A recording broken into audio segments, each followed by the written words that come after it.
that old world is shrinking, a new world is opening wide.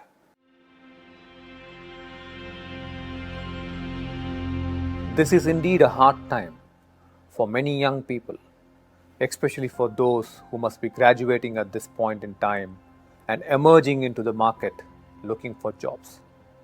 But this need not sink your hopes for a greater future. I would tell every young person out there to realize that this crisis can be an incredible doorway to new opportunities and a new world. You need to shake off the old worldview and look at the world afresh. If you, however, look to the dying old world to build your future, you will move into desperation and helplessness.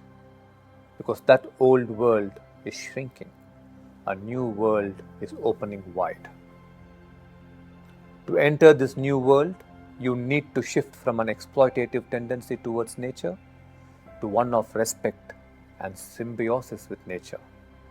You have to build careers on paths that consider the well-being of nature.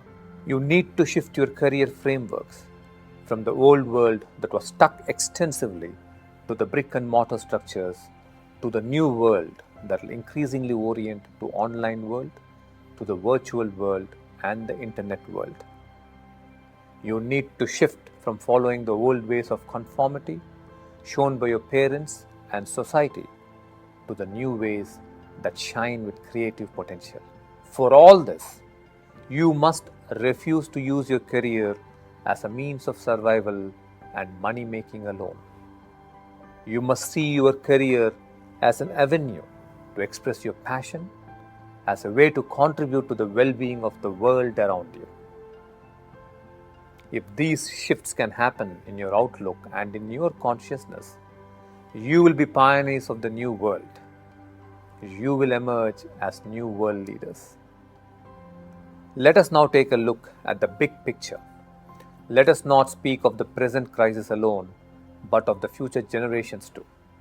It is unfortunate that education in early years of a child's life in many parts of the world is structured to tame and discipline the child than nurture and support the natural explosive creative potential of a child. Education for a couple of 100 years has got so structured that it is destroying the curiosity and playfulness that is natural to childhood and has the potential to later become genius. Education in most countries and at most stages sadly is a cookie cutter education. It is one kind of learning dished out at one speed for all. But does not every student have their own rhythms of learning, their own unique creative potential that would flower at different stages of their life?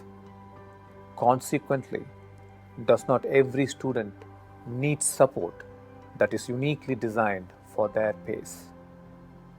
Hopefully, in the emerging new world, education too will go through this much needed revolution and will focus not merely on equipping students to fit into jobs for survival, but will create fearless thinkers and passionate doers.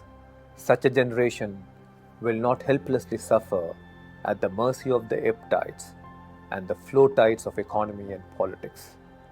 Young people who will go through this transformed education can adapt themselves to any kind of changes in the world and live joyfully and meaningful lives.